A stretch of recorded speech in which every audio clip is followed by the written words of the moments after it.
Welcome back friends, PHP सीखने की इस सीरीज में आप सभी का स्वागत है। आई एम दीपक शर्मा और आज का टॉपिक है एरे। आज हम पढ़ेंगे एरे क्या होता है, एरे कितने टाइप्स के होते हैं और एरे को कहाँ यूज किया जाता है, इसकी जरूरत क्या पड़ी। तो इन सब टॉपिक्स पर हम डिस्कशन करेंगे और विद एग्जांपल हम इसके हर एक स्टेप को सीखेंगे कि कैसे बनाते हैं, कैसे एक्सेस करते हैं, कैसे इनके बीच की वैल्यूज को यूज कर सकते हैं और कैसे इसे मैनिपुलेट कर सकते हैं। ये सब आज देखेंगे इस वीडियो में हम। So let's get started. आज का जो टॉपिक है वो एरे है और इस आज के हम टॉपिक्स जो यूज कर मतलब पढ़ाने वाले हैं आपको वो हैं array, linear array, associative array, multi dimensional array. Array तीन टाइप्स के होते हैं। As you know about the topics, as you can see the topics, linear, associative and multidimensional। तो पहले बात करते हैं एरे। यार एरे होता क्या है, भला क्या है एरे। तो एरे के लिए पहले हम डेफिनेशन पढ़ते हैं। डेफिनेशन पढ़ने के बाद इसको एक एग्जांपल समझेंगे। Array is a variable. Array is a variable that store more than one pieces of related data in a single variable। आपके पास रिलेटेड डेटा का एक कलेक्शन है, आप चाहते हैं मुझे इसे स्टोर करना है तो आप उसे एक वेरिएबल के अंदर स्टोर कर सकते हैं। इस प्रोसेस को हम कहते हैं एरे। और जो फाइनल वेरिएबल बनना है जिसके अंदर आप स्टोर कर रहे हैं वो एक एरे है, वो उसका कलेक्शन है उन सब डेटा का, तो उसे हम बोलेंगे array. Example, think of an array as a box of chocolate with slot inside. आपके पास एक चॉकलेट का बॉक्स है डेयरी मिल्क का। तो डेयरी मिल्क का जो बॉक्स है उसके अंदर आपके पैटर्न्स बने होते हैं, रेक्टेंगुलर छोटे छोटे बॉक्स बने होते हैं जिनके अंदर चॉकलेट रखी होती है। ठीक है, आपको पता होता है कि आपको कौन सी चॉकलेट निकालनी है, तो मैं आपको बता सकता हूँ उस चॉकलेट का एड्रेस जिसको आपको निकालना है। मैं आपसे कहूंगा फर्स्ट रो के थर्ड चॉकलेट को निकालो। तो now you have the way to access every single chocolate in that slot, in that box। तो ये कह रहे हैं आपके पास एक एरे होता है, उसके अंदर आपके पास उसके अंदर आपके पास डिफरेंट डिफरेंट वैल्यूज रखी होती हैं ऑफ ए सिमिलर कलेक्शन। जैसे कि एक स्टूडेंट्स के नेम हो गए, तो स्टूडेंट्स के नेम को आपने एक एरे में डाल दिया। आपको पता है यहाँ पे सभी स्टूडेंट्स के नेम रखे हैं। आपको पता है रोहन को मैंने 4th पोजीशन पर डाला था, तो आप एरे और उसकी पोजीशन लिखा और रोहन का नाम आपके पास आ गया।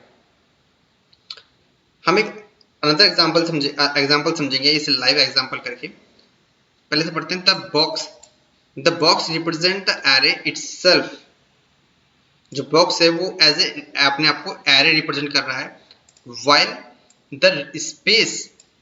while the spaces containing chocolates representing the value stored in the array।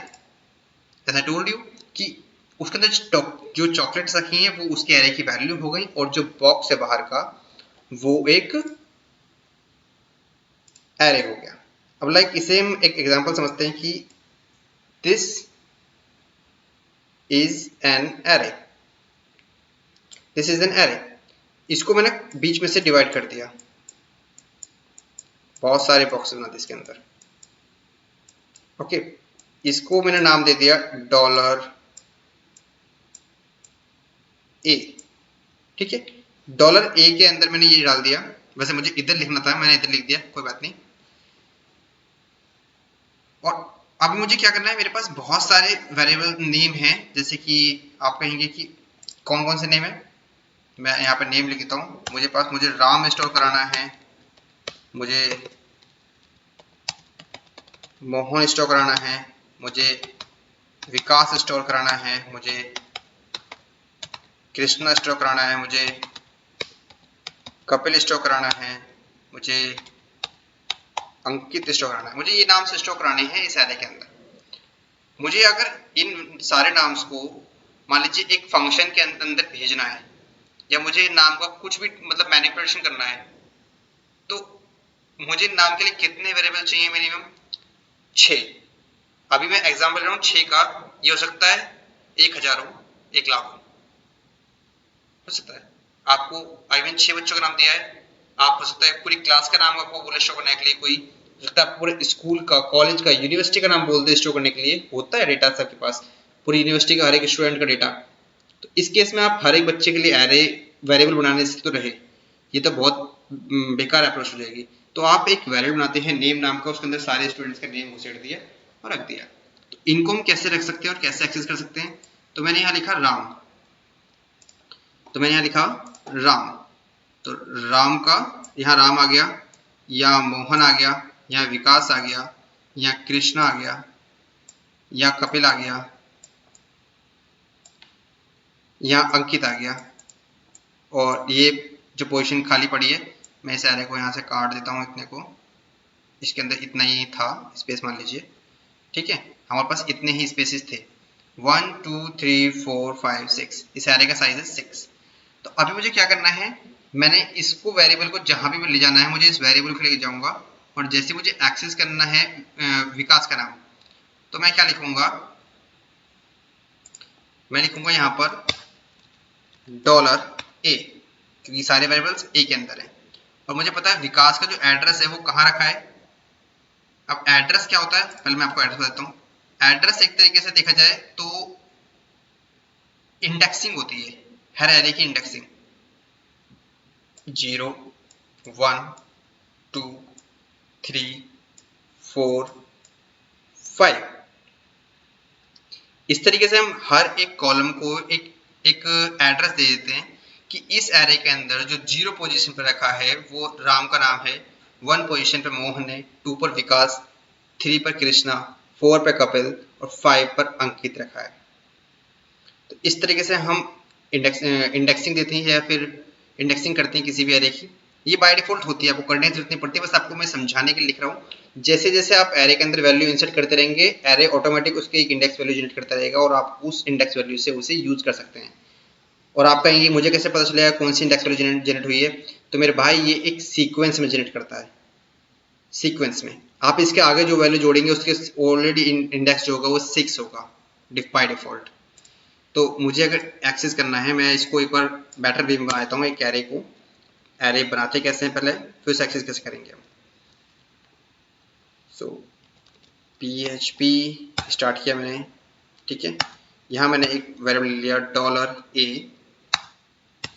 के अंदर मैंने एक एरे बना रहा हूँ। तो एरे के लिए स्क्वायर ब्रैकेट लगाते हैं हम, स्क्वायर ब्रैकेट के अंदर मैंने एक नाम लिख लिया राम, राम के बाद मैंने क्या लगा दिया कॉमा, कॉमा के लगाने के बाद दूसरा नाम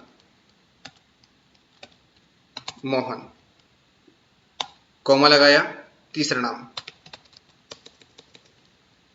स्ट्रिंग नेम है आपके, सारी वैल्यू स्ट्रिंग है तो आपको स्ट्रिंग फॉर्मेट लिखनी पड़ेंगी यहाँ पे, विकास, तीसरा नाम कृष्णा, चौथा नाम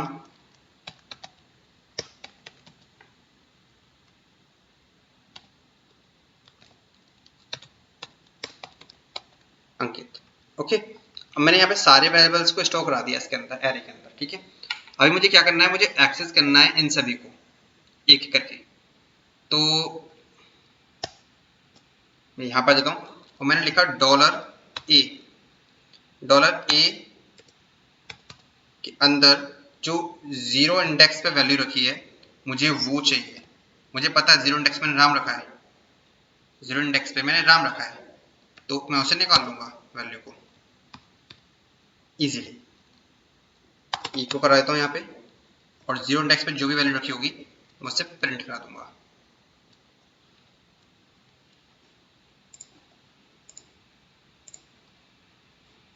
तो देखिए यहाँ पे एरे, ये कौन सी वैल्यू प्रिंट हुई, अच्छा ओके, ओनली राम प्रिंट हो गया हमारे पास, ठीक है। ये भी क्लीन करते हैं, काफ़ी पढ़ने में दिक्कत हो रही थी, राम, ठीक है। तो अब मुझे क्या करना है कि राम प्रिंट हो गया, मुझे एक एक करके सारी वैल्यूज को एक्सेस करना है।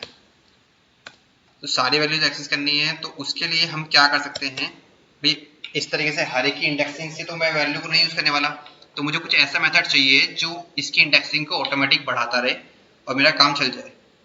तो इसके लिए आपने अगर मैंने आपको फॉर ईच लूप या फॉर लूप पढ़ा है तब हम उसे यूज करेंगे कि हम कैसे इन वैल्यूज को लूप में लगाकर इसके अंदर की जो काउंटिंग है उसे बढ़ाकर डायनेमिकली सारी वैल्यूज को निकाल कर यूज कर लेंगे। वो आगे कंसेप्ट है। अभी हमको खाली इतना क्लियर करना था कि एरे होता क्या है, एरे में वैल्यू स्टोर कैसे करते हैं और उसे एक्सेस कैसे करते हैं। अब इसके लिए हमारे पास बहुत सारे मेथड्स हैं एरे के लिए कि हम एरे में मतलब किस तरह से इजीली लाखों वैल्यूज को एक्सेस करके और उनकी जो उन पे जो जो फंक्शनैलिटी करनी होगी। लाइक आपको क्या करना है, इस लिस्ट में से जो फर्स्ट नाम आया राम, राम को निकालना है और राम को डेटाबेस में इंसर्ट कराना है। तो राम की वैल्यू निकालो, डेटाबेस में इंसर्ट करो, अगली वैल्यू लेके आओ मोहन, उसकी वैल्यू डेटाबेस में इंसर्ट करो। ये सब प्रोसेस अगर आपको मैनुअली करना होता तो इन सब के लिए डिफरेंट आपको वैल्यू बनाने पड़ते और देन आपको ये सब कुछ काम करना पड़ता और इस काम के लिए आपको हजारों वैल्यू बनाते और हजारों क्वेरी चलाते और बहुत लंबा कोड हो जाता। जबकि काम क्या है, सिर्फ एक वेरिएबल, एक एरे के अंदर 1000 वेरिएबल्स हैं, एक सिंगल क्वेरी है, आपको डायनेमिकली उस क्वेरी के अंदर डेटा डालना है और डेटाबेस से इंसर्ट कराना है। तो ये सब आगे का प्रोसेस है, हम इसे आगे पढ़ेंगे। अभी हमारे पास मैंने आपको ये एक ओवरव्यू दिया है कि हम ऐसा क्यों करते हैं। ऐसा हम इसलिए करते हैं जो अभी आपको वजह बताई मैंने डायनेमिकली काम करने के लिए। ये उस वजह के लिए हम एरे मल्टीपल वैल्यूज को एक एरे के अंदर इंसर्ट कराते हैं। ओके, तो इंडेक्सिंग से हम इसको वैल्यू को, इन वैल्यूज को एक्सेस कर सकते हैं आराम से। मैं 1 लिखूंगा तो ऑब्वियसली मुझे क्या मिलने वाला है, मोहन। भी रिमेंबर, इंडेक्सिंग हमेशा 0 से स्टार्ट होती है। बहुत बंदे ऐसे काउंटिंग करते हैं 1 से स्टार्ट करते हैं, इंडेक्सिंग हमेशा 0 से स्टार्ट होती है ना कि 1 से। ओके, तो अभी अपने इसके साथ में, एरे के साथ में आपने समझ लिया कि न्यूमेरिकल एरे क्या होता है। यही हमारा न्यूमेरिक एरे होता है। ठीक है, आपने मतलब एरे समझते समझते न्यूमेरिक एरे आप समझ गए, सीख गए। नेक्स्ट हमारा टारगेट है एसोसिएटिव एरे। एसोसिएटिव एरे क्या होता है, ज्यादा कुछ नहीं, यहां पर आपके पास इंडेक्सिंग जो हो रही है वो ऑटो जनरेट हो रही है। अगर मैं आपसे कहूं कि मुझे एक स्टूडेंट है, उसका नाम रखना है, क्लास रखनी है और रोल नंबर रखना है। ठीक है, नाम, क्लास, रोल नंबर रखना है और मुझे बाद में जब एक्सेस करना है तो मुझे नहीं पता कि 0 पर नाम रखा था या फिर 1 पे नाम रखा था या फिर 2 पे नाम रखा था, मुझे नहीं पता। तो मुझे इसलिए परफेक्टली की बना के दो ताकि मुझे पता रहे कि जहां पर भी नाम रखा हो एरे के अंदर मैं उस की से उसे एक्सेस कर सकूं। समझ रहे हैं ना आप? कि जैसे कि अभी आपको तो पता है, आपने डाला है इसके अंदर नाम, ये सारे नाम, तो इसलिए आपको पता है। मेरे पास एक एरे है बी नाम से। ठीक है, उस एरे के अंदर यहां पर लिख दिया मैंने राम और इंग्लिश, सब्जेक्ट का नाम है इंग्लिश और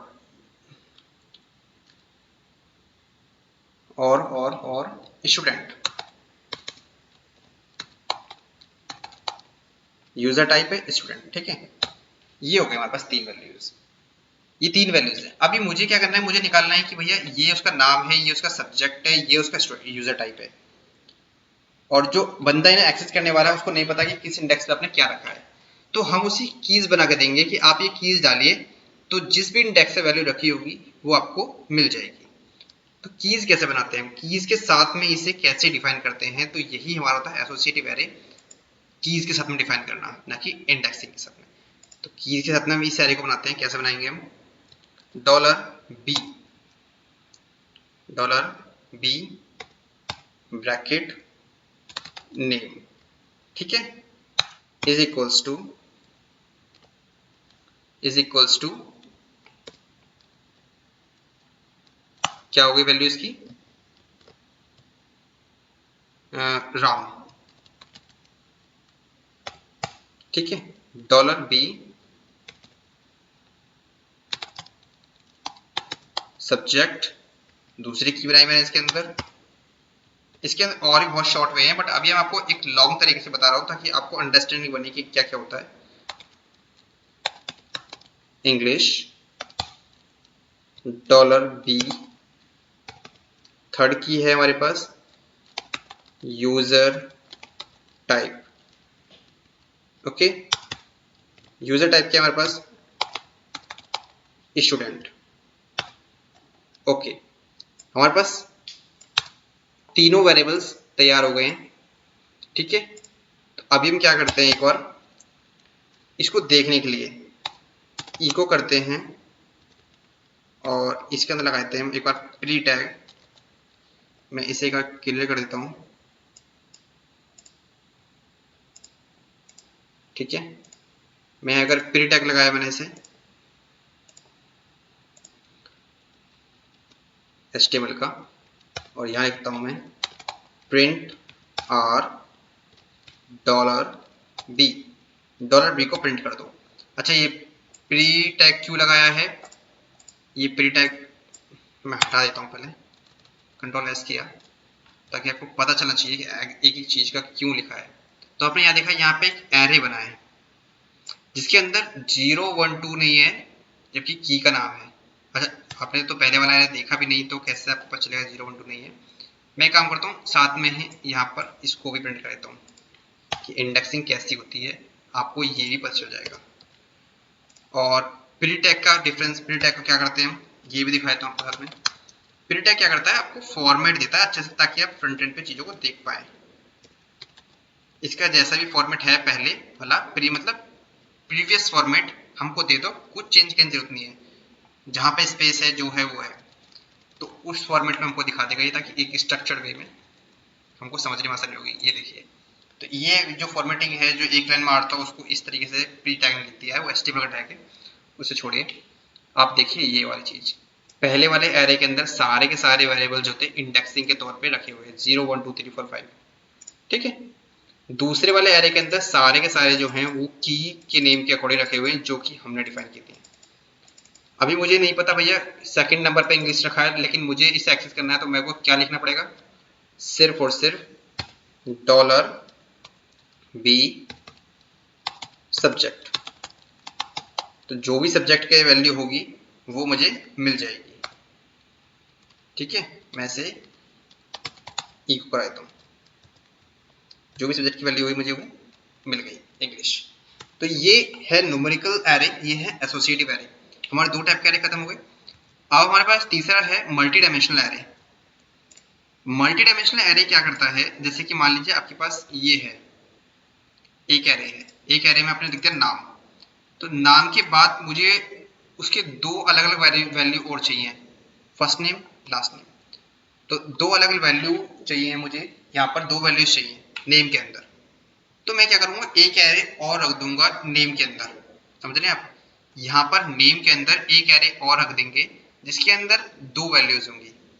कैसे रखेंगे, थोड़ा कॉम्प्लेक्स लग रहा है, बट टेंशन मत लीजिए यार, बहुत ईजी है, ठीक है।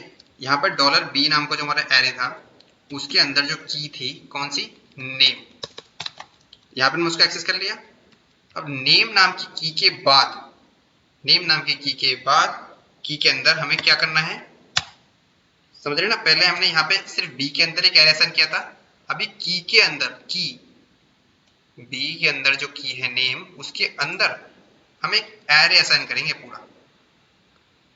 एरे में हम क्या असाइन करने वाले हैं इस बार, एरे में असाइन करेंगे हम इसका फर्स्ट नेम राम कोमा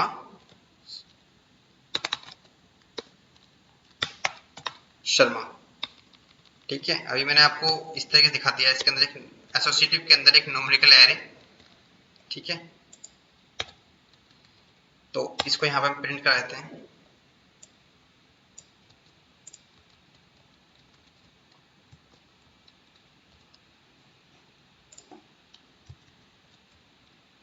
तो ये देखिए, पहला एरे, एरे के अंदर की है नेम, नेम के अंदर एक और एरे बन गया यहाँ पर, जिसके अंदर 0 इंडेक्स पे राम लिखा है और 1 इंडेक्स पे शर्मा लिखा है, समझ गए आप। तो इस तरीके से इसे कहेंगे मल्टी डायमेंशनल एरे। सो अगर मुझे इसको एक्सेस करना है तो 2 डायमेंशनल में आपने मैथ में यूज किया होगा इस चीज को, नेम, ठीक है, एक और ब्रैकेट लगाया मैंने और 0, मतलब कि 0 पहले जीरो नाम पे जाओ, जीरो नाम के बाद फिर हमको दो कॉलम और मिलेंगे, उन दो कॉलम में से पहला कॉलम उठाओ, जीरो, वहां पर आपको क्या मिलने वाला है, राम लिखा हुआ, इको। ये सिंपल वे था यार, इतना अंदर चले गए इसमें डीप में से, ठीक है। तो इस तरीके से आप टू डायमेंशनल एरेज को भी एक्सेस कर सकते हो, और टू डायमेंशनल एरे आप इस तरह से बना सकते हो। सो आई होप आई नो कि मल्टी डायमेंशनल एरे में अभी आपको थोड़ा डाउट होगा, बट इसके लिए हम एक सेपरेट वीडियो बना लेंगे मल्टी डायमेंशनल के ऊपर, और इसे और अच्छे से पढ़ लेंगे कि एरे के बारे में हम बहुत वीडियोस बनाने वाले भी, एरे को लूप में कैसे यूज करते हैं, एरे को मल्टी डायमेंशनल एरे होता है उसको फॉर ईच में कैसे यूज करते हैं, और साथ ही साथ में इस एरे के कौन कौन से फंक्शंस होते हैं जो इंपॉर्टेंट होते हैं, जो हम मोस्ट कॉमन यूज करते हैं एरे के अंदर, वो सब भी, स्ट्रिंग से एरे कन्वर्जन कैसे करते हैं, एरे से स्ट्रिंग कन्वर्जन कैसे करते हैं, बहुत कुछ एरे के बारे में पढ़ने के लिए। तो आई होप इस वीडियो में आपको न्यूमेरिकल और एसोसिएटिव एरे दोनों अच्छे से पता चले होंगे, और मल्टी डायमेंशनल एरे का एक कंसेप्ट मिल गया होगा कि हाँ हम इनको ऐसे बना सकते हैं। और अगर आपको ये वीडियो पसंद आई हो तो like, share and subscribe this channel. Thanks for watching.